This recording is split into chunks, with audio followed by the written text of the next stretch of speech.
Vacuum இருக்குது அப்படின்னு சொல்லி நீங்க வேற ஒண்ணு கொண்டு வந்து ஃபில் பண்ணீங்கன்னு வைங்க, உங்களுக்கு பொருந்தாத சொன்னீங்கன்னா தான் இந்த உதாரணத்தை வைக்க முடியும். இது வேக்கமே இல்ல. அவர்கள் தலைவரை கொண்டாடுவதில் என்ன வேக்கம்? இதற்கு முன்னர் திமுகவுடைய ஐடியாலஜி வேற ஒன்றாக இருந்த மாதிரியும் திடீர்னு இந்த ஐடியாலஜி பெரியாரினுடைய ஐடியாலஜியும் பெரியாரையும் தூக்கி பிடிப்பதாகவும் ப்ரொஜெக்ட் பண்ற மாதிரி அதான் அர்த்தம். அதான் கிடையாதுங்கிற. அதான் சொல்ற. அப்ப அதான் போதாமை, அவருடைய அறியாமை அல்லது உள்நோக்கம் அல்லது வேற ஏதேனும் கடினமான வார்த்தைகள் பயன்படுத்துற வேற ஏதேனும் ஆதாயங்கள். The advanced industrial landscape of Tamil Nadu is a model of all-round growth. Pick any sector and you'll find our name topping the list.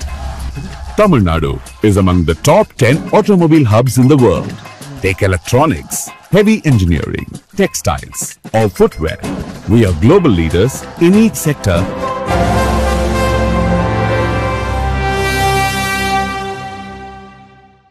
மதுரையில போய் இறங்கினீங்கன்னா பெரியார் பேர் நிலையம் தான். பெரியார் பேரில் இங்கே போக்குவரத்து கழகம் இருந்திருக்கு. பெரியார் பெயர் மாவட்டங்களுக்கு வைக்கப்பட்டிருக்கிறது. பெரியார் பெயர் இல்லாத சாலைகளே கிடையாது. எல்லா ஊருக்கும் ஒரு சாலைக்கு பெரியார் பேர் இருக்கு. பெரியார் நகர் இல்லாத ஊர்களே கிடையாது. இதெல்லாம் யார் செஞ்சா? கலைஞர் தானே. அப்புறம் கலைஞர் பெரியாரை தூக்கி கொண்டாடவே இல்லை என்று சொல்வது எவ்வளவு பெரிய அறியாமையினுடைய உச்சம். பெரியாரை யார் கொண்டாடல? திராவிட இயக்கம் தொடர்ந்து கொண்டாடுது, திமுக தொடர்ந்து கொண்டாடுது. கரெக்டா இந்த வாதத்தை யாருக்கு பொறுத்தலாம்? பாஜகவுக்கு பொறுத்தலாம். ஏன்னு கேளுங்க. சர்தார் வல்லபாய் பட்டேல் யார்? காங்கிரஸ் தலைவர். நீங்க காங்கிரஸ் தலைவரை கபலீகரம் செய்றீங்க. உங்ககிட்ட அங்க தலைமை வேக்கம் இருக்குது. அம்பேத்கர் யாரு? காலம் முழுக்க ஆரியத்தையும் பார்ப்பனியத்தையும் எதிர்த்தவர். நீங்க அம்பேத்கரை கபலீகரம் செய்ய நினைக்கிறீர்கள். அம்பேத்கரை திடீர்னு கொண்டாடுறீங்க. அம்பேத்கருக்கு உங்களுக்கு என்ன சம்பந்தம்? அப்ப அங்க உங்களுக்கு தலைமைக்கான வேக்கம் இருக்குது. தமிழ்நாட்டுல காமராஜரை கையில் எடுக்கிறீங்க.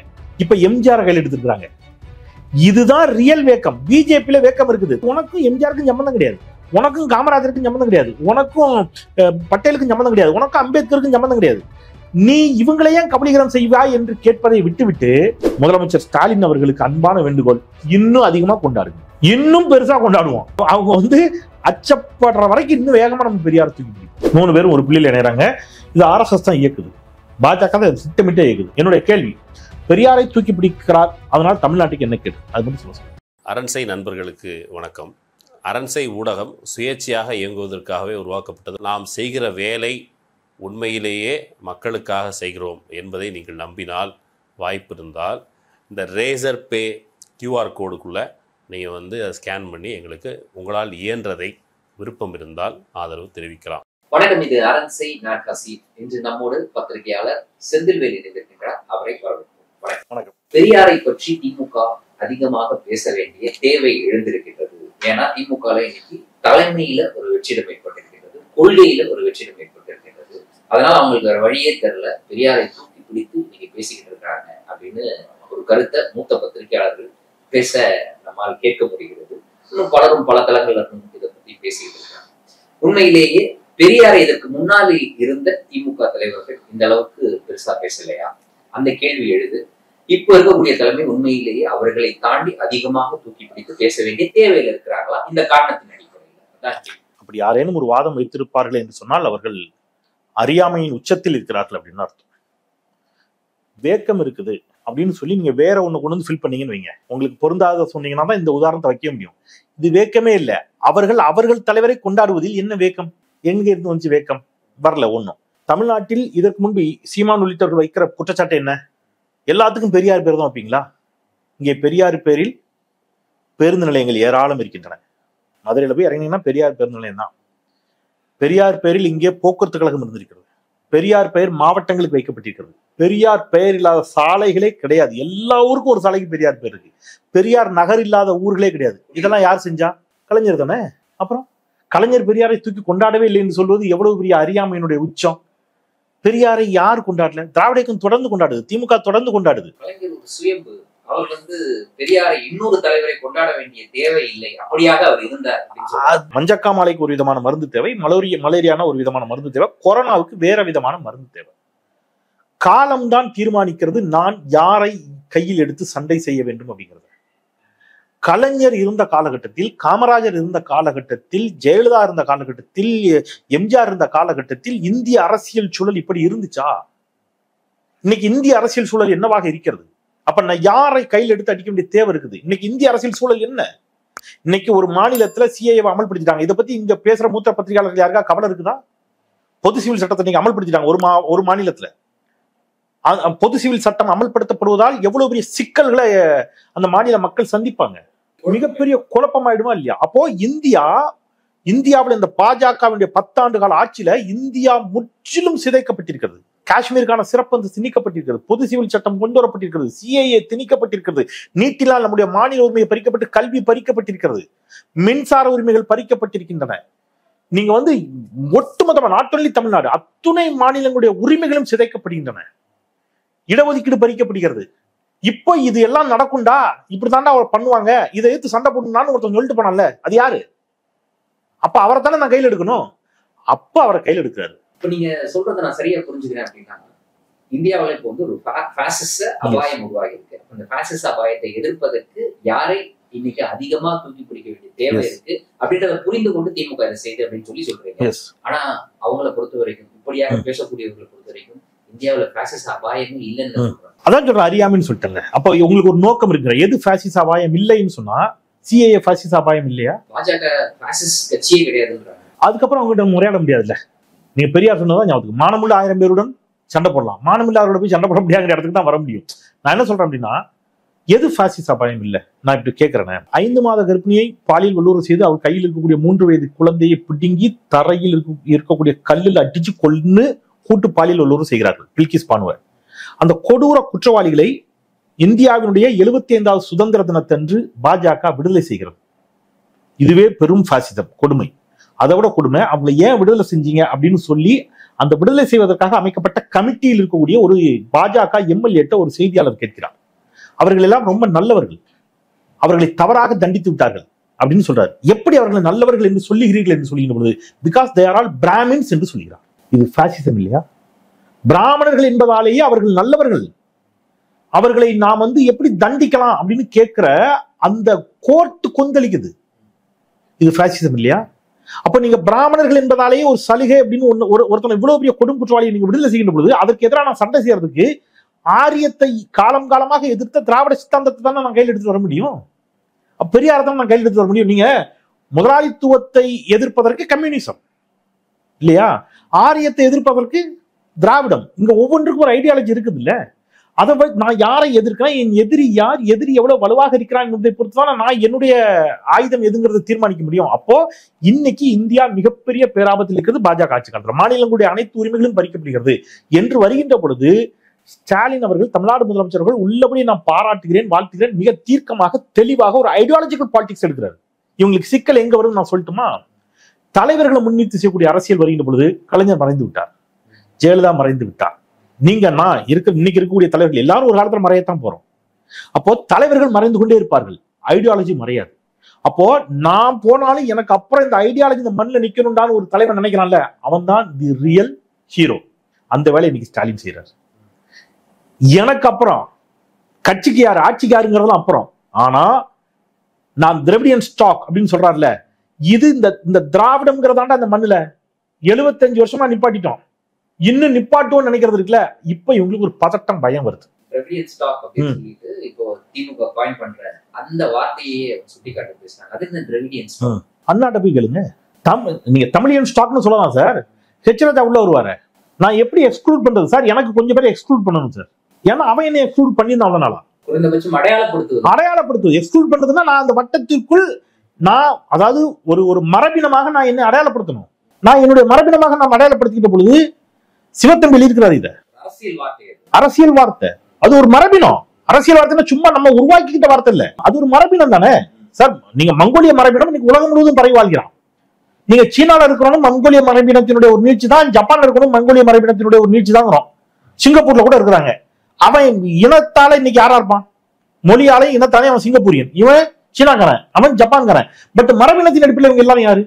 ஆப்பிரிக்கால இருக்கக்கூடிய கருப்பினத்தை சேர்ந்தவங்க யாரு? அமெரிக்கால இருக்கக்கூடிய கருப்பினத்தை சேர்ந்தவங்க யாரு? எல்லாரும் மரபினத்தின் அடிப்படையில் ஒருத்தம் தான். தமிழ்நாட்டில் அப்படிப்பட்ட ஒரு அரசியல் முன்வைக்கப்பட்டது அப்படின்றது ஒரு அரசியல் கருத்தியின் அடிப்படையில தான், இனத்தின் அடிப்படையில் அது பிரிக்கப்படாது. இல்ல அப்படி இல்ல, நான் அப்படி சொல்ல. இனத்தின் அடிப்படையில தான், இன வெறுப்பின் அடிப்படையில் இல்ல. இன வெறுப்பின் அடிப்படையில் இல்ல, ஆதிக்கத்தின் எதிர்ப்பின் அடிப்படையில, ஆதிக்க எதிர்ப்பின் அடிப்படையில, மூட நம்பிக்கை எதிர்ப்பின் அடிப்படையில நீ என்ன சப்ரஸ் பண்ற, நீ என்னை அடக்கி ஒடுக்குகின்ற பொழுது நீ ஏன்பா என்ன அடிக்கிற அப்படின்னு நாங்க கேட்கிறோம். இப்ப ஸ்ரீலங்கா எடுக்கலாம், ஸ்ரீலங்கால ஏன்பா என்ன அடிக்கிற அப்படின்னு சொல்லிக்கிற பொழுது மொழியின் அடிப்படையில் சொல்றான், நீ தமிழன், இனத்தின் அடிப்படையில் அடிக்கிறான். நீ தமிழ, நான் இனத்தின் அடிப்படையிலும் மொழியின் அடிப்படையிலும் நான் சிங்கள உன்னை அடிக்கிறேங்கிறான். அப்படியா? அப்ப நான் இனத்தின் அடிப்படையில் நீ அடிக்கிற, மொழியின் அடிப்படையில் நான் அடிக்கிறேன். அதை வச்சு அவங்க சண்டை போடுறாங்க. இங்க நம்ம கேட்கிறோம், அவரும் தமிழ் தான் பேசுறாரு, அவர் தாய்மொழியும் தமிழ் தான் அவர் சொல்லிக்கிறாரு. அவர் என்னை பத்தி தள்ளி நில்லுங்கிறார். ஏங்க நீனும் நானும் தமிழன் தானங்க அப்படிங்கிறான். அதெல்லாம் கிடையாது, நீ சூத்திரங்கிறார். அப்ப நீ யாரு? அப்ப நான் ஆரியன், நான் பார்ப்பனர் என்று வருகின்ற பொழுது அப்ப நான்லாம் யாரா? அப்ப பார்ப்பனர் அல்லாதவர்கள் இங்க யாரு? ஆரியர் அல்லாதவர்கள் யார் என்று வருகின்ற பொழுது ஆரியர் அல்லாத மரபினத்திற்கு இங்கே திராவிடம் என்ற ஒரு பெயர் இருக்கிறது. அவன் மொழியால தெலுங்கு பேசலாம், மொழியால மலையாளம் பேசலாம் என்று வருகின்ற பொழுது நாம அதை எடுத்து வச்சுதான் சண்டை போட வேண்டிய தேவை இருக்குது. இப்போ எக்ஸாக்ட் சொல்ல நீங்க கேட்ட ரொம்ப முக்கியமான கேள்வி இது. ஏன் இவர்களுக்கு இன்னைக்கு பதட்டத்தை கொடுக்கு? ஏன் இந்த இடத்துக்கு வர்றாங்க? ஏன் பெரியாரை கொண்டாடுவதில்? சார் நான் என்ன சொல்றேன் சார், சாவர்கரையே திட்டக்கூடாதுன்னு ஒருத்தர் பேசினாரா சார்? அவர் தான் இன்னைக்கு சொல்லிட்டு இருக்காரு. எது நீங்க கேட்ட கேள்வி அவர் தான் சொன்னாரு. சாவர்கரும் தியாகம் செஞ்சிருக்காரு. சாவர்கரை ஏன் பேசுறீங்கன்னு கேட்டார் அவர். சாவர்கரையே கொண்டாடுவது சரி என்றால் நாங்க ஏன் பெரியாரை கொண்டாடக்கூடாது? நீங்க யாரை பார்த்து இந்த கேள்வி கேட்கணும்? மன்னிப்பு கடிதம் எழுதி கொடுத்த சாவர்கரை ஏன் பாஜக கொண்டாடுகிறது என்று நீங்கள் கேட்கல. மாறாக இந்த நாட்டிற்காக தன்னுடைய வாழ்நாள் முழுவதும் சாகர கடைசி நிமிஷம் வரைக்கும் மூத்திர செட்டியை தூக்கிட்டு போன ஒருத்தரை நாங்க கொண்டாடினா நீங்க ஏன் கொண்டாடுறீங்கன்னு வந்து கேட்டா தப்பு. இது ஏன் இவங்க பதறாங்கிறத நான் எக்ஸாக்டா சொல்றேன். இந்தியாவில் மற்ற மாநிலங்களில் ரொம்ப முக்கியமான செய்தியோட கொஞ்சம் நம்ம நேர்களுக்கு இதை கடத்திடுவோம். பாஜக ஒரு அரசியல் செய்து வட இந்தியால மதத்தின் பேரால் மக்களை பிரிச்சுட்டான். தமிழ்நாட்டில் மதத்தின் பேரால மக்களை பிரிக்க முடியல. ஏன் பிரிக்க முடியல என்று வருகின்ற பொழுது பெரியார் இங்க ஒரு வேலை செஞ்சார். என்ன வேலை செஞ்சாரு? அவருக்கு பிரச்சனை சாதி. சாதியை அடிக்க போறாரு.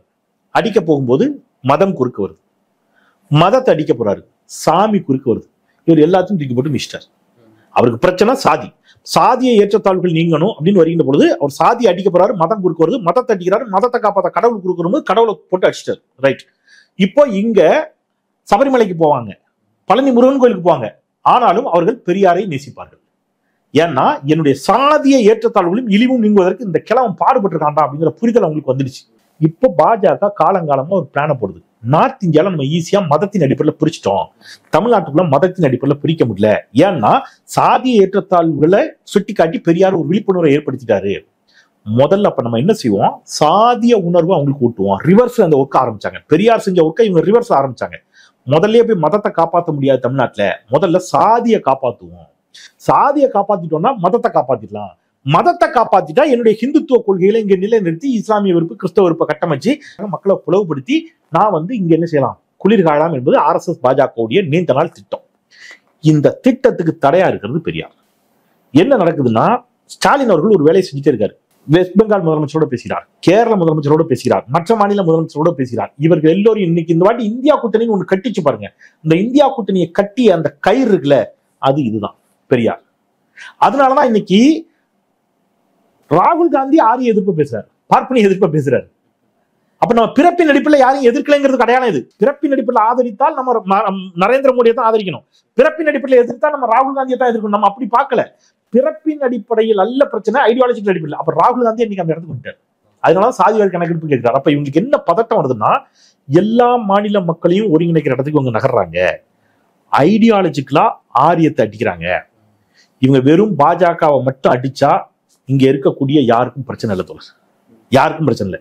அதிமுக திமுக சண்டையாவே வச்சிருந்தா பிரச்சனை இல்லை. இவர் அதை தாண்டி ஆணி வேர்ல வெண்ணியை ஊத்துறாரு ஸ்டாலின், ஆரியத்தை அடிக்கிறாரு. அப்போ இவன் எல்லாம் வீடு வீடு வீடு வீடு கதறான்.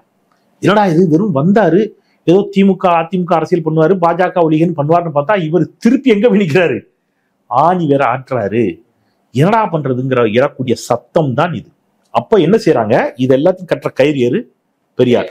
அப்ப முதல்ல அந்த பெரியார நம்ம அடிப்போம். அவங்க சொல்றது உண்மையா? இந்த ஒரு கேள்வி என்ன, இப்போ இருக்கக்கூடிய திமுக அரசு பெரியாரை அதிகமாக இதுக்கு முன்னர் திமுகவினுடைய தலைமை பொறுப்புல இருந்தவங்களை விட அதிகமா பெரியாரை தூக்கி பிடிக்குது. மற்றவங்க எல்லாம் பெரியாரை பற்றி பேச அது போய் அப்படிலாம் கிடையாது. அது போயிங்க. அது எப்படிங்க, நீங்க பேருங்க 67 ஆட்சி பொறுப்பேற்றவுடன் அவர் வண்டி முதல்ல எங்கதான் போச்சு, திருச்சிக்கு தானே போச்சு.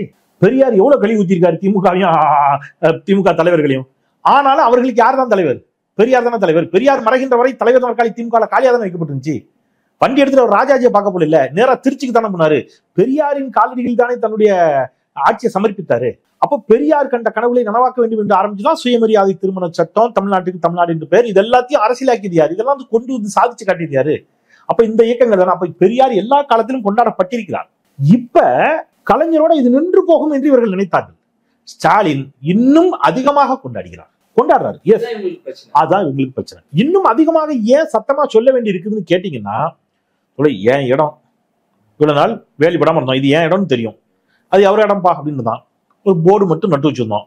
இப்ப ஆக்கிரமிப்பாளர்கள் வருகின்ற பொழுது நான் வேலி போட வேண்டிய இடத்துக்கு வரேன். உங்க அப்பா வேலி போடல, நீ ஏன் வேலி போட்டா? டே, ஆக்கிரமிப்பாளர்கள் வர்றான்டா. இவங்க சொல்லுவதே வந்து ஒரு எதிர்மறையாத ஐடியாலஜிக்கல் வேக்யூம் அப்படின்னு சொல்றோம். அதே போல தலைமைக்கும் ஒரு வெற்றிடம் இருக்குது அப்படின்னு அவங்க சொல்றாங்க. அப்போ இதற்கு முன்னர் வந்து திமுகவுடைய ஐடியாலஜி வேற ஒன்றாக இருந்த மாதிரியும் இப்ப திடீர்னு இந்த ஐடியாலஜி பெரியாரினுடைய ஐடியாலஜியும் பெரியாரையும் தூக்கி பிடிப்பதாகவும் ப்ரொஜெக்ட் பண்ற மாதிரி அதான் அர்த்தம். அதான் கிடையாதுங்கிற. அதான் சொல்ற. அப்ப அதான் போதாமை, அவருடைய அறியாமை அல்லது உள்நோக்கம் அல்லது வேற ஏதேனும் கடினமான வார்த்தைகளை பயன்படுத்துற வேற ஏதேனும் ஆதாயங்கள். இதுக்காக நீங்க பேசியிருப்பீங்க. இதை தாண்டி வேற என்ன இருக்கு? மற்றவங்களுக்கு கூட தெரியாட்டுனா ஓகே. இப்போ வந்து இது ஒரு வேறு மாநிலத்துல போய் பேசினா கூட அந்த மக்களுக்கு வந்து புரியல. தமிழ்நாட்டில் உட்கார்ந்துகிட்டு இன்னைக்கு 2 திராவிட கட்சிகளும் எடுத்துக்கலாம். பெரியாரை மறுத்துட்டு அவங்க அரசியல் பண்ணவே முடியாது. அதிமுகவுடைய இருந்தாலும் கூட அவங்க பெரியார் மறுத்து கிடையாது. அப்போ இதே தமிழ்நாட்டு மக்கள் கிட்ட இப்படி பேசுறாங்க அப்படின்னா எந்த தைரியத்துல அவங்க பேசுறாங்க? அதான் ஏதோ ஆதாயம். நான் இப்படி சொல்றேன். கரெக்டா இந்த வாதத்தை யாருக்கு பொறுத்தலாம்? பாஜகவுக்கு பொறுத்தலாம். ஏன்னு கேளுங்க. சர்தார் வல்லபாய் பட்டேல் யார்? காங்கிரஸ் தலைவர். நீங்க காங்கிரஸ் தலைவரை கபலீகரம் செய்றீங்க. உங்ககிட்ட அங்க தலைமை வேக்கம் இருக்குது. அம்பேத்கர் யாரு? காலம் முழுக்க ஆரியத்தையும் பார்ப்பனியத்தையும் எதிர்த்தவர். நீங்க அம்பேத்கரை கபலீகரம் செய்ய நினைக்கிறீர்கள். அம்பேத்கரை திடீர்னு கொண்டாடுறீங்க. அம்பேத்கருக்கு உங்களுக்கு என்ன சம்பந்தம்? அப்போ அங்க உங்களுக்கு தலைமைக்கான வேக்கம் இருக்குது. தமிழ்நாட்டில் வந்து காமராஜரை கையில் எடுக்கிறீங்க. இப்ப எம்ஜிஆர் கையில் எடுத்துருக்காங்க. இதுதான் ரியல் வேக்கம். பிஜேபியில வேக்கம் இருக்குது. தமிழ்நாட்டுக்கும் தலைவர்கள் கிடையாது, ஆல் இந்தியால உங்களுக்கு லீடர்ஸ் கிடையாது. அப்ப என்ன செய்யறாங்கன்னா, அந்தந்த மாநிலங்களில் இருக்கக்கூடிய மிதவாத தலைவர்களாக மக்கள் நினைக்கக்கூடிய, மக்கள் கொண்டாடக்கூடிய தலைவர்களை தங்கள் தலைவர்களாக அவர்கள் ஸ்வீகரித்து கபலீகரம் செய்ய நினைக்கிறார்கள். இதுதான் ரியலான விமர்சனம். ஏன்னா உனக்கும் எம்ஜிஆருக்கும் சம்பந்தம் கிடையாது, உனக்கும் காமராஜருக்கும் சம்பந்தம் கிடையாது, உனக்கும் பட்டேலுக்கும் சம்பந்தம் கிடையாது, உனக்கும் அம்பேத்கருக்கும் சம்பந்தம் கிடையாது. நீ இவங்களையே கபலீகரம் செய்வா என்று கேட்பதை விட்டுவிட்டு பாஜக அத்வானியை கொண்டாடுதுன்னு வைங்க. ஒரு உதாரணத்துக்கு, பாஜகவில் அத்வானியை ஏன் கொண்டாடுகிறார்கள் கேட்பீங்களா நீங்க? காங்கிரஸ் பெருந்தலைவர் காமராஜரை கொண்டாடுது, காமராஜரை ஏன் காங்கிரஸ் கொண்டாட வேண்டும் இப்பொழுது அப்படின்னு கேட்பீங்களா நீங்க? காங்கிரஸ் சாவர்கரை கொண்டாடிச்சுன்னா போய் கேளு. ஏண்டா உனக்கு என்ன ஏதாவது வேக்கம் இருக்குதாடா, ஏதாவது வெற்றிடம் இருக்குதா, உனக்கு தான் எவ்வளவு தலைவர்கள் இருக்காங்களேன்னு கேட்கலாம். இங்க எவ்வளவு தலைவர்கள் இருக்கிறார்கள்? பெரியார், அண்ணா, நாவலர் நெடுஞ்செழியன், முத்தமிழ் டாக்டர் கலைஞர், இரா செழியன், பேராசிரியர் அன்பழகன், தலைவர்களுக்காக இங்க பஞ்சம். எவ்வளவு தலைவர்கள் இருக்கிறார்கள், எவ்வளவு பேரை கொண்டாடி. நான் என்ன கேட்கிறேன், பேராசிரியர் அன்பழகன் பேர்லமா டிபிஐ வளாகமே அமைஞ்சிருக்கு. பேராசிரியர் அன்பழகன் விட்டுட்டோமா? எல்லாரையும் தான் கொண்டாடுறோம். இது முழுக்க முழுக்க இவர்களுக்கு வந்து ஒரு அச்சத்தை கொடுத்திருக்கிறது. பெரியார் வந்து அடுத்த தலைமுறைக்கு கடத்தாம விட்டுட்டோம்னா ஆரியம் தமிழ்நாட்டுக்குள்ள கால வச்சிரும் அப்படின்னு எதிர்பார்க்கும் போது ஸ்டாலின் திருப்பி பெருசா இன்னும் கொஞ்சம் பெரிய சிலையா வேடா, பெருசா தூக்கி வேடா, இன்னும் கொஞ்சம் வேகமா ஆடிடா அப்படின்னு தூக்கி வச்சார்ல, இவங்களுக்கு பதட்டம் வந்துச்சு. இவர் ஏன் வர்றாரு, இவர் எதுக்கு கொண்டாடுறாரு அப்படின்னு கேட்கிறாங்க. சோ நான் இப்போ எனக்கு என்ன புரியுதுன்னா, முதலமைச்சர் ஸ்டாலின் அவர்களுக்கு அன்பான வேண்டுகோள், இன்னும் அதிகமா கொண்டாடுங்க, இன்னும் பெருசா கொண்டாடுவோம்.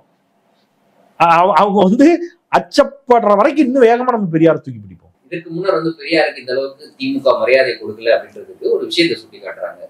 அண்ணா அறிவாலயத்துல திமுகவினுடைய தலைமையகத்துக்குள்ள வந்து பெரியார் சிலை அமைக்கப்படவில்லை. கடல் போல் இருக்கிறது அந்த இடம். அந்த இடத்துல ஒரு பெரியாருக்கு ஒரு சிலை கூட அமைக்கப்படவில்லை அப்படின்னு ஒரு குற்றச்சாட்டு வைக்கிறது. அங்க வச்சா என்ன சொல்லுவீங்க? உங்க வீட்டுக்குள்ள வைங்க. உங்க வீட்டுக்குள்ள வச்சா பெட்ரூம்ல வைப்பீங்களா? என்ன பேச்சு? பெரியாருக்கு அண்ணா சிலையில அவ்வளவு பெரிய சிலை வச்சது யாரு? கலைஞர் தான் வச்சாரு. நான் தான் சொன்னேன், பெரியாரின் பேரில் எத்தனை மாவட்டங்கள், பெரியாரின் பேரில் பல்கலைக்கழகங்கள், பெரியாரின் பேரில் சாலைகள், போக்குவரத்து கழகம் எல்லாமே வச்சாங்க. உங்களுக்கு ஒரு செலவாக பிரச்சனையா? எல்லா இடத்துலையும் வச்சாச்சு. இப்ப ஸ்டாலின் இப்படி பாக்குறாரு, எப்ப இந்த ரோட்டுக்கு பேர் வைப்போமா, பெரியார் பேர் யாருக்குன்னு வச்சிருக்கீங்க, அந்த நகருக்கு பெரியார் பேர் யாருக்குன்னு வச்சிருக்கீங்க, அந்த போக்குவரத்து வச்சாச்சுங்க, என்ன செய்யலாம்? எப்பா முதல்ல நம்ம ஆபீஸ் ஒரு சிலை வைப்போம், பண்ண வைக்கிறார், அப்படி வச்சுப்போமே, என்ன இருக்கு? பெரியாருக்கு இப்ப அவங்க ஆபீஸ்ல சிலை வச்சிருக்காங்க, பிஜேபி ஆபீஸ் வைக்கலையே, உங்களுக்கு என்ன சார் பிரச்சனை இதுல? அதனால பெரியாரை எவ்வளவு கொண்டாட வேண்டுமோ அவ்வளவு என்ன செஞ்சிருக்கிறாங்க, கொண்டாடி விட்டார். கலைஞரும் கொண்டாடி இருக்கிறார், அண்ணாவும் கொண்டாடி இருக்கிறார். ஒரு வாதத்துக்கு அப்படி வச்சுக்கிறேன், பெரியாரை அண்ணாவை விட கலைஞரை விட ஸ்டாலின் அதிகமாக கொண்டாடுகிறார் என்றால் வரவேற்கப்பட வேண்டியது. அதனால சமூகத்துக்கு ஏதாவது கேடா அப்படின்னு ஒரு கேள்வி கேட்கும் பொழுது வந்து பெரியார் பேசிய வார்த்தைகள், பெண் விடுதலை தொடர்பாக, பெண்களினுடைய சொத்துரிமை தொடர்பாக, இது எல்லாம் அவர் பேசிய வார்த்தைகளை வந்து வெளியில பேசி திமுக வாக்கு சேகரிக்குமா அப்படின்ற ஒரு கேள்வி. வாக்கு சேகரித்து மட்டும் இல்ல, ஒருபடி மேல போய் அதை சட்டமாவே ஆகியிருக்கு திமுகங்கிற. இன்னும் வாக்கு சேகரிக்குமானா அனைத்து சாதியினரும் அர்ச்சகர்கள். பெரியார் ஆசைப்பட்டதா இல்லையா? அதை சட்டமாக்கிட்டாங்களா இல்லையா? சுயமரியாதை திருமண சட்டம் பெரியார் ஆசைப்பட்டது, சட்டமாக்கிட்டாங்களா இல்லையா? பெரியார் ஆசைப்பட்டதுதான் சொத்துரிமை, பெண்களுக்கு சொத்துரிமை. முதல்ல சட்டமாக்கியது எது? தமிழ்நாடு தானே. பெரியார் ஆசைப்பட்டதை எதை இங்க நடத்தல? பகுத்தறிவு திருமணங்களுக்கு சட்ட அங்கீகாரம் நடந்துருச்சா இல்லையா? நான் இப்படி கேட்கறேன், பெரியாரை விமர்சிக்கிறீங்களா நீங்களா? வாங்க, பெரியாரை உங்களுக்கு பிடிக்கலன்னு வச்சுங்க, பெரியாரை நீங்க விமர்சிக்கிறீங்க, பெரியார் சொன்னது எல்லாமே தப்புன்னு எடுத்துக்கிறீங்களா? நான் இப்படி கேட்கிறேன், பெரியார் சொன்னதை சொல்லி வாக்கு கேட்க தயாரானா பெரியார் சொன்னதை தவிர்த்து விட்டு வாழ நீங்கள் தயாரா? நான் இப்படி வர்றேன், 10 கேள்வி கேட்கிறேன். ஒன்னு கூட நான் எழுதியிருந்தேன், ஒவ்வொரு கேள்வி கேட்கிறேன். முதல்ல, பெரியார் பெண்ணுரிமை என்று பேசிவிட்டார். வேண்டாம்ப்பா, அவர் தப்பா பேசிட்டார். உங்ககிட்ட பிள்ளைகளுக்கு 12 வயசுல கல்யாணம் பண்ணுவீங்க, 10 வயசுல 12 வயசுல குறைஞ்சபட்சம் வயசுக்கு வந்தோம்னா கல்யாணம் பண்ணி வச்சிருக்கேன். எத்தனை பேர் தயாரா இருக்கீங்க? அப்ப நீங்களும் உங்களை அறியாம யார் தான்? பெரியாரிஸ்ட் தான். பெரியார் ஆங்கிலத்தை தூக்கி பிடித்தார். வா வரிசையில வா, உங்ககிட்ட பிள்ளைகளை எவனும் இங்கிலீஷ் மீடியம் ஸ்கூல்ல சேர்க்க முடியாது, ஆங்கில ஏபிசிடியா சொல்லி கொடுக்காம வளர்க்கணும். எத்தனை பேர் தயாரு? ஆங்கிலம் தெரியாமல் உங்ககிட்ட பிள்ளைய வளர்க்க தயாரா? பெரியார் சாஸ்திர சம்பிரதாயங்களை சீரழித்து விட்டார். ரைட்டு. உங்க வீட்டுல யாரேனும் இளம் கைம்பெண்கள் இருந்தா வெள்ளச்சலை கட்டி வீட்டுல உட்காந்துக்கணும். இளம் கைம்பெண்கள் இல்ல, வயசான பெண்களுக்கு இப்ப நம்ம வெள்ளச்சலை கொடுக்கறதுல வீடுகள்ல. தயாரா நீங்க? சரி, பெரியார் வந்து ஒழுக்க என்ன கற்பை பற்றி எல்லாம் அப்படி பேசிட்டார். கற்பு என்பதெல்லாம் ஒருத்தனுக்கு ஒருத்தி, அதுக்கப்புறம் வாழவே கூடாது இப்படிலாம் பேசிட்டார். இதெல்லாம் தப்பு. ரைட்டு. உங்க வீட்டுல யாரேனும் இளம் கைம்பெண்கள் இருந்தால் மறுமணம் செய்யாமல் இருக்கிறீர்களா? யார் வீட்டுல? தமிழ்நாட்டில் நடக்குதா இல்லையா? அப்ப இன்னொரு கணவனோட அந்த பெண்ணு கல்யாணம் வைக்கிறீங்களா? இன்னொரு ஆணோடு? இதைத்தானே பெரியார் பேசினாரு. பெரியார் பேசின எல்லாத்தையும் நீங்க கடைபிடிச்சிட்டு தானே இருக்கிறீங்க. எல்லாத்தையும் கடைபிடிக்கிறீங்க. குழந்தை திருமணம் செய்ய தயாரா இல்ல, இங்கிலீஷ் மீடியத்துக்கு தான் அனுப்புறீங்க, மறுமணம் செஞ்சு கொடுக்குறீங்க, விதவைகளை வெள்ளச்சலை கட்டி உட்காந்து வைக்கிறது இல்ல. இன்னும் அடுக்கலாம். பெரியார் வந்து பெரியாரை நான் நிராகரிக்கிறேன், அவர் தமிழரே இல்லைங்கிறாங்க.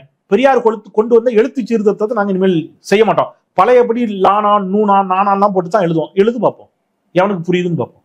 ஏறி சார், இங்க எல்லாருமே பெரியார் சொன்னதை தான் என்ன செஞ்சுட்டு இருக்கீங்க, வாழ்க்கையில கடைபிடிச்சிட்டு இருக்கீங்க. பெரியார் வந்து மனு நீதியை எதிர்த்து விட்டார். ரைட்டு, வேண்டாம்ப்பா, எல்லாரும் மனு நீதியின்படி நடந்து கொண்டு யாரும் இன்னும் கோயிலுக்கு போக கூடாது. சூத்திரம்லாம் கோயிலுக்கு வெளில இருந்து சாமி கும்பிட தயாரா? எத்தனை தயாரு? அவர் தானே அதை பேசினாரு. பெரியார் வந்து இதெல்லாம் ஏத்துட்டாரு. Right, okay, ஏத்துக்கிடுவோம். மேல் சாதி கீழ் சாதி ஒத்துக்கிட்டு நீங்க யார் யார் மேல் சாதி நினைக்கிறீங்களோ அவனுக்கு எல்லாம் கை கட்டி நடக்க தயாரா? தயாரில்ல. அப்போ பெரியார் இதைத்தான் ஆசைப்பட்டார். ஏடா, உனக்கு மேல் சாதியும் கிடையாது கீழ் சாதியும் கிடையாது, எவனுக்கு கை கட்டாத. அதை நீ விரும்புற இல்ல? பொம்பளை பிள்ளைகளை படிக்கவி விரும்புற இல்ல? பொம்பளை பிள்ளைகளுக்கு சின்ன வயசுல கல்யாணம் பண்ணி கொடுக்காத விரும்புற இல்ல? எல்லாரும் கோயிலுக்குள்ள போய் சாமி கும்பிடலாம் விரும்புற இல்ல? இது எல்லாமே பெரியார் விரும்பியது. நீங்க எல்லாரும் பெரியார் விரும்பி அப்படிதான் நடந்து கொண்டு இருக்கிறீர்கள். உங்களை இப்படிலாம் நடங்கடா, மட்டிப்படுகளா, அறிவில்லடான்னு சொல்லி உங்க மண்டல அடிச்சு புரிய வச்ச ஒரு பெரியார். அதுக்கு முன்னாடி எப்படி இருந்துச்சு தமிழ்நாடு? 16 அடி தள்ளி நிக்கணும், நிழல் படக்கூடாது, தீட்டு. அப்படி திருப்பி வாழ தயாரா? எல்லாரும் வர்றீங்களா? வாழ்வோமா திருப்பி பழைய மாதிரி? பல பெருமைகளை பேசுவோமா? உங்க வீட்டுல உங்க பெரியார வேண்டான்னு சொல்ற எல்லாரும் உங்க வீட்டுக்காரிட்ட போய் பேசணும். 10 பிள்ளைகளை நீ பெறணும். நம்ம பழைய மரபு அதுதான், பண்பாடு அதான். 2 பிள்ளைகளோட நிக்க கூடாது, தமிழர் மரபு. ஏதாவது பேசுங்க, செருப்பு கழட்டிட்டு அடிப்பா. 10 பிள்ளை பிறதுக்கு நீங்க யாரு தயாரு? பெரியார் கர்ப்பப்பை எடுக்க சொல்லி விட்டாருன்னு தவறா பரப்புறீங்களா? அவர் சொல்றத கர்ப்பப்பை எடுக்க வேண்டாம்பா, 10 பிள்ளைகளை பெற்றுக்கிடுங்க. தயாரா? அவர் கர்ப்பப்பை எடுங்கன்னு சொன்னது என்ன அர்த்தத்துல? கருத்தடை பண்ணிக்கங்கன்னாரு. 10 பிள்ளைகள் 12 பிள்ளைகள். அந்த அது பொண்ணா யாரு? அவங்க ஒரு உயிர் தானே. அவங்க என்ன ஆவாங்க? அவங்க வாழ்க்கை, உங்க பொருளாதாரம் கெட்டு போகுது, உங்க உடம்பு கெட்டு போகுது. அப்படி வேண்டாங்கிறத அந்த அர்த்தத்துல சொன்னாரு. வேண்டாம், பெத்துக்கோ, 10 பிள்ளை 12 பிள்ளை பெத்துக்கோ. பெரியார் பணத்தாசை பிடிச்சாருன்னு சொல்றவங்களா? பெரியாருடைய சொத்து மதிப்பு என்ன? அதுக்கு நிகரான உன் சொத்து மதிப்பு அவ்வளோத்தையும் நாட்டுக்கு எழுதிக்கணும், நாட்டு இதாகணும். குறைஞ்சபட்சம் ஒரு அறக்கட்டளை எழுதி வச்சு மருத்துவமனை கல்விக்கூடங்கள் கட்டிருவியா? அப்போ இவங்க இது நல்லா புரிஞ்சுங்க தோழர். பெரியார் சொன்ன இது எல்லாத்தையும் இவங்க ஏத்துக்க தயார். ஆனா பெரியார் சொன்ன ஒன்னே ஒண்ணு இவங்க ஏத்துக்க தயார் இல்ல. அதுதான் முக்கியமான இடம். அந்த இடம் என்னன்னா, இது எல்லாம் எனக்கு ஓகே, எனக்கு மேல ஒருத்தர் இருந்து ஆதிக்கம் செய்யக்கூடாது, எல்லாம் ஓகே. ஆனா எனக்கு கீழே ஒரு சாதி இருந்துகிட்டே இருக்கும். இது எல்லாருக்குள்ளேயும் இருக்கு, அது மட்டும் இருக்கணும். எல்லார்ட்டையும் இருக்கு. விளிம்பு நிலையில இருக்கணும், அவனுக்கு கீழே ஒருத்தர் இருக்கணும் விரும்புறான். இந்த எண்ணம் இருக்குல்ல, இந்த எண்ணத்தை தான் பாஜக தூண்டி விடுது. இதுதான் இவங்க எல்லாருக்குள்ளேயும் பிரச்சனை. அந்த ஒன்ன உடைச்சி எனக்கு கீழே இருக்கணும், எனக்கு மேல என் கூட வந்து உட்கார்றாங்கிறான, அதை கேட்டா பெரியார் சொன்னாருங்கானே, அப்பதான் இவங்களுக்கு பெரியார் மேல இருத்திட்டு வருது. மற்றபடி இது எல்லாத்தையும் இவங்க ஏற்றுக்கிட்டேன். ஒருபுறம் வந்து பெரியாரினுடைய பிம்பத்தை உடைக்க வேண்டும் அப்படின்னு பாஜக அதற்கான வேலைகளை செஞ்சுட்டு இருக்கு. இன்னொரு புறம் அது அவங்களுடைய வேலையை நான் செய்யறேன் அப்படின்ற மாதிரி இன்னைக்கு சீமான் அவர்கள் பெரியார் குறித்து உண்மைக்கு புறம்பான விஷயங்களை தொடர்ந்து பேசிட்டு வர்றாரு. அப்புறம் இன்னொரு புள்ளியில மூத்த பத்திரிகையாளர்னு சொல்லிக் கொள்ளக்கூடிய நபர்கள் பெரியார் சொல்லாத விஷயத்த இல்லாட்டா பெரியாரை இந்த அளவுக்கு தூக்கி பிடிக்கிறாங்கன்றதுக்கு உண்மைக்கு புறம்பான விஷயத்த சொல்றாங்க. ஒரு 3 பேரும் ஒரு புள்ளியில இணையறாங்க. எஸ், 3 பேரும் ஒரு புள்ளியில இணையறாங்க. இது RSS தான் இயக்குது, பாஜக தான் திட்டமிட்டே இயக்குது. நான் முதல்ல சொன்ன மாதிரிதான். என்னன்னா, தமிழ்நாட்டுக்குள்ள போகணும்னா பெரியாரை உடைக்கணும், பெரியாரை சிறுமைப்படுத்தணும். யாரால் உனக்கு நன்மை நினைக்கிறியோ அதுதான் உனக்கு தீமைன்னு காட்டணும். இது ரியல் இஷ்யூ வேற, ஆனா அது இல்ல ரியல் இஷ்யூ அப்படின்னு சொல்லி யாரு காப்பாத்த வர்றானோ. நீங்க இந்த ஊர்ல ஒண்ணு சொல்லுவாங்க, ஆடு வெட்ட போறான தான் நம்பும். அவன் அதுக்கு கசாப்பு கடைக்காரனுக்கும் காப்பாற்ற போறவனுக்கும் வித்தியாசம் தெரியாதுக்கும். அந்த நிலைமையில் சில மக்களை இங்க ஒரு சில மக்கள் அறியாமல் இருக்கிறாங்க, அவங்கள பயன்படுத்திக்கலாம்னு இவங்க நினைக்கிறாங்க. அதனுடைய சிக்கல் தான் இது. இப்ப நீங்க ரியல் இஷ்யூவை பாருங்களேன். தமிழ்நாட்டுல நம்ம காலங்காலமா என்ன பேசணும்? மாநிலங்களுடைய உரிமைகளை இந்திய ஒன்றியம் பறித்து வைத்திருக்கிறது. அதிகாரம் டெல்லியில் குவிக்கப்பட்டிருக்கிறது. அது காங்கிரஸா இருக்கலாம், பாஜகவா இருக்கலாம், யார வேணாலும் இருக்கலாம். அதிகாரத்தை நீ டெல்லியில குவிச்சு வச்சிருக்க. குவிக்கப்பட்டிருக்கக்கூடிய அந்த அதிகாரத்தை நிர்வகிக்கும் பொறுப்பில் பெருவாரியாக பார்ப்பனர்கள் இருக்கிறார்கள், ஆரியம் இருக்கிறது. அப்போ அதிகாரம் டெல்லியில் குவிக்கப்பட்டிருக்கிறது, அது ஆரியத்தின் கைகளில் இருக்கிறது. அப்போ எதிரி ஆரியமும் டெல்லியில் குவிக்கப்பட்டிருக்கக்கூடிய அதிகாரமும், இதான் நம்ம பேசுறது. இத கீழே மடைமாற்று எல்லாத்துக்கும் கொடுங்க. இப்ப ஆரியமும் டெல்லியும் நினைக்குது, இல்ல பிரச்சனைக்கு நான் காரணம் இல்ல, உன் பக்கத்துல தான் காரணம், மடைமாற்று. இப்ப என்ன சொல்றாங்க, எல்லா பிரச்சனையும் காவிரியில தண்ணி வரலையா, பிரச்சனை காரணம் திராவிடம் தான்.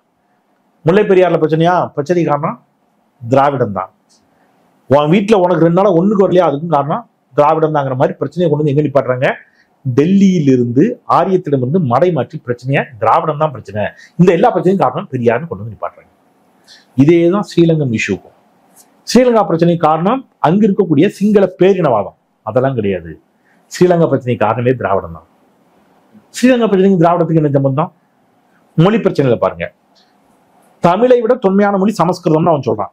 வேதகால மரபுதான் தொன்மையான மரபுன்னு நிறுவுவதற்கு 10,000 கோடி ரூபாய் நிதி ஒதுக்கீடு செஞ்சிருக்கு, அபிஷியலாவே கவர்மெண்ட் செஞ்சிருக்கு. நாம தேடிக்கிட்டு இருக்காங்க, நாம சண்டை போட்டு இருக்கோம். என்ன சொல்றோம்? இல்ல, தமிழ் தான் தொன்மையான நாகரிகம், தமிழர் நாகரிகம் தான் தொன்மையான நாகரிகம், சமஸ்கிருத கலப்பில்லாமல் இந்தியாவில் இயங்கக்கூடிய ஒரே மொழி தமிழ், இதெல்லாம் நம்ம நிறுவுறோம். இதை ஆய்வுபூர்வமாக நிறுவியவர் கால்வெல். அதனாலதான் அவன் கால்வெல்லை திட்டிக்கிட்டே இருக்கிறான். இப்ப தமிழா சமஸ்கிருதமானு சண்டை போட்டுட்டு இருந்தோம். தமிழுக்கு ஏன் குறைவா நிதி ஒதுக்குற, சமஸ்கிருதத்துக்கு ஏன் அதிகமா நிதி ஒதுக்குற, நம்ம சண்டை போட்டு இருந்தோம். இந்த சண்டையை மாத்தி தமிழா தெலுங்கானு மாத்தி விட்டாங்க சீமான். நீ ஏன் அவன்கிட்ட போய் சண்டை போடுற? இந்த தெலுங்குகிட்ட போய் சண்டை போடு, அவனுக்கு இதுக்கு என்ன சம்பந்தம்? இப்ப போச்சா, இப்ப சமஸ்கிருதம் அது அங்க போய்கிட்டே இருக்கு, அதுக்கு 10,000 கோடி ஒதுக்கீடு செய்யப்படுகிறது. அதை பத்தி நீங்க ஏதாவது பேசியிருப்பீங்களா? தமிழர் நீஷ பாஷைன்னு சொன்ன சங்கராச்சாரியாரை சீமான் என்னைக்காவது கண்டித்திருப்பாரா? அதை ஏற்றி எத்தனை ஆர்ப்பாட்டம் பண்ணிட்டீங்க? அதை ஏற்றி எத்தனை பொதுக்கூட்டம் பேசியிருப்பீங்க? இல்ல. தமிழை வழக்காடு மொழி ஆக்கணும், தமிழை வழிபாட்டு மொழி ஆக்க வேண்டும் என்று சொன்னது பெரியார், திராவிடம். அதை சாதித்து காட்டியதும் திராவிடம் தான். அதை நீ திட்டுற. அப்ப தமிழுக்கு செம்மொழி அங்கீகாரம் வாங்கி கொடுத்தது யாரு? கலைஞர். அவர் ஒளிகன்னு சொல்லுவ. வள்ளுவனுக்கு வானுயர சிலை வைத்தது யாரு? கலைஞர். அவரை ஒளிகம்ப. தமிழில் எழுத்து சீர்திருத்தம் கொண்டு வந்தவர் யார்? பெரியார். அவரை நீ ஒளிகம்ப. தமிழ்நாட்டிற்கு தமிழ்நாடு என்று பெயர் வைத்து அரசு அதிகாரப்பூர்வமாக தமிழ்நாட்டை உருவாக்கி தந்தவர் பேரறிஞர் அண்ணா. அவரை நீ திட்டுவ. இது எல்லாத்தையும் எதிர்க்கக்கூடிய ஆரிய பார்ப்பனிய சித்தாந்தவாதிகளை, சமஸ்கிருதத்தை தூக்கி பிடிப்பவர்களை நீ ஆதரிப்பா என்று சொன்னால் நீ யாருடைய கைக்கூலி? இதுதான் கேள்வி. எதேச்சையானதல்ல, இது திட்டமிடப்பட்டது. நான் ஒரு கேள்வி கேட்கிறேன், நீங்க விமர்சிக்கலாம், யார் வேணாலும் விமர்சிக்கலாம், விவாதிக்கலாம், நாகரிகமா உரையாடுவோம். நான் அதைத்தான் எல்லார்ட்டையும் கேட்கிறேன், உரையாடுவோம், ஜனநாயகம். என் கருத்துல தப்பு தான் நான் திருத்திக்கிறேன், உங்க கருத்துல தப்புன்னு இருந்தா நீங்க திருத்திங்க, நம்ம உரையாடுவோம். என்னுடைய கேள்வி, பெரியாரை தூக்கி பிடிக்கிறார், அதனால தமிழ்நாட்டுக்கு என்ன கேடு? அது மட்டும் சொல்லுங்க. அது ஒரு அதனால ஏதாவது ஒரு கேடுன்னு சொல்லணும்ல சார்? இதனால இந்த கேடுங்க, பெரியாரை தூக்கி பிடிச்சனால தமிழ்நாட்டுல பெண் கல்வி பின்னாடி போயிடுச்சு, அப்படி ரிப்போர்ட் இருக்கா? பெரியாரை தூக்கி பிடிச்சதுனால தமிழ்நாட்டுல பட்டினி சாவுகள் அதிகரித்து விட்டது, அப்படி ஏதாவது ரிப்போர்ட் இருக்குதா? 99.7 விழுக்காட்டினர் 99.7 விழுக்காட்டினர் தமிழ்நாட்டில் 3 வேளை உணவு சாப்பிடுகிறார்கள் ரிப்போர்ட். குஜராத்ல இது வரும் 30%. தமிழ்நாடு எதிர குறைஞ்சு போச்சு, பெண் கல்வியில் முன்னேறி இருக்கும். நீங்க முனைவர் ஆய்வு பெற்ற படிப்புகளில் தமிழ்நாட்டில் தான் இந்தியாவிலேயே பெண்கள் அதிகமாக இருக்கிறார்கள். தமிழ்நாட்டில் தான் இருக்கிறதே இன்ஜினியரிங் கல்லூரிகள் அதிகம். இந்தியாவில் இருக்கக்கூடிய இன்ஜினியரிங் கல்லூரிகள்ல பாதிக்கு மேல தமிழ்நாட்டிலே ஆந்திராலையும் மட்டும்தான் இருக்கு. இதெல்லாம் யார் சாத்தியப்படுத்தினது? திருப்பி நான் என்ன சொல்றேன், உனக்கு இதனால ஏதாவது சிக்கல், உன்னுடைய தனிப்பட்ட வாழ்க்கையில சிக்கல் அல்லது பொது வாழ்க்கையில சிக்கல்லாம் சொல்லி நம்ம விவாதிப்போம். உன்னுடைய சாதிய ஏற்றத்தாழ்வு மனநிலைக்கு சிக்கல்லாம் அதுக்கு நான் ஒன்றும் செய்ய முடியாது. அது சிக்கல் வரத்தான் செய்யும், அதை உடைக்கத்தான் செய்வோம். அதை காப்பாற்றணும்னு நினைச்சிட்டு பெரியார் வந்து அடிக்காது. அதை தாண்டி நீ சொல்லு, இதனால என் வீட்டுல பொம்பளை பிள்ளை கெட்டு போச்சு, இந்த கருத்தால என்னுடைய பள்ளி படிப்பு ஏதாவதுன்னா சொல்லி பேசலாம். அதனால இது முழுக்க முழுக்க திட்டமிட்ட ஒரு சதி. இன்றைய தினம் எங்களோடு பல்வேறு தகவல்களையும் கருத்துக்களையும் பகிர்ந்து கொண்டமைக்கு நன்றி. மீண்டும் ஒரு நேர்காணலில் சந்திப்போம். நன்றி.